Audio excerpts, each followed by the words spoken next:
ഭൂതത്താൻ കുന്നിൽ ഞാൻ വന്നതാണ്. അപ്പോൾ ഭൂതത്താൻ കുന്ന് എന്ന് പറയുന്നത് ഇവിടുന്ന് മുതലാണ്. മുഴപ്പിലങ്ങാട് ഹയർ സെക്കൻഡറി സ്കൂൾ മുതൽ എടക്കാട് ടൗൺ വരെ വ്യാപിച്ചു കിടക്കുന്ന ഭൂതത്താൻ കുന്നിൽ പിന്നെ മുമ്പേ എല്ലാം വരുത്തുണ്ട്.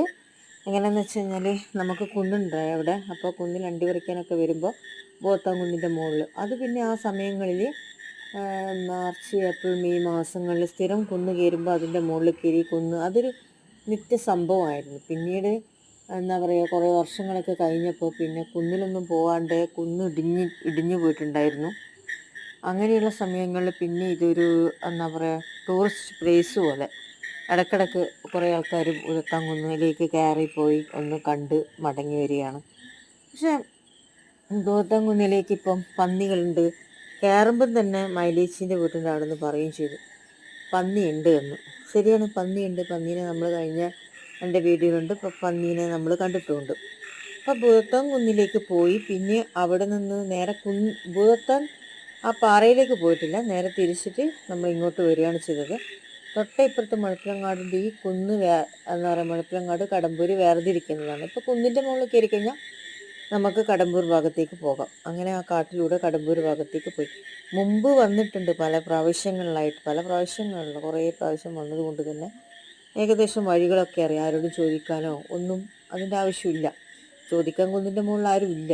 അപ്പോൾ മുമ്പേ വന്നതുകൊണ്ട് തന്നെ എല്ലാ വഴികളും അറിയാം. അങ്ങനെ നമ്മളവിടെ കുന്നിൻ്റെ താഴെ ശ്രീനാരായണ മഠമുണ്ട്.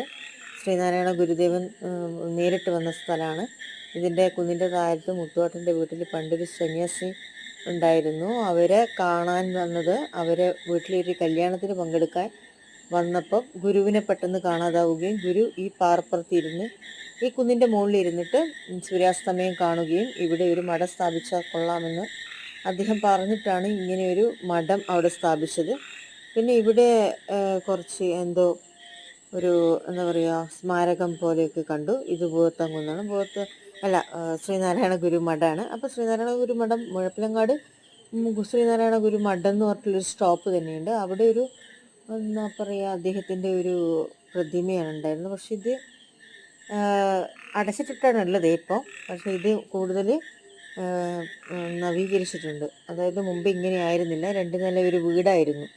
ഇപ്പോൾ ഇതൊക്കെ പൊളിച്ചിട്ടുണ്ടായിരുന്നു. അപ്പോൾ അതൊക്കെ പണ്ട് മുമ്പ് വന്നിട്ടുണ്ടായിരുന്നു, പിന്നീട് ഇങ്ങോട്ട് വന്നില്ലല്ലോ. പിന്നെ ഇതൊക്കെ കണ്ട് അതുവഴി നമ്മൾ കടമ്പൂർ വഴി മുഴപ്പിലങ്ങാട് അങ്ങനെ കുളത്തിനടുത്ത് വരികയാണ് ചെയ്തത്. അപ്പോൾ ഒരു നല്ല അനുഭവമായിരുന്നു. ഒരു നല്ല എന്താ പറയുക, ഒരു ഞായറാഴ്ച നമുക്കങ്ങനെ കടന്നുപോയി.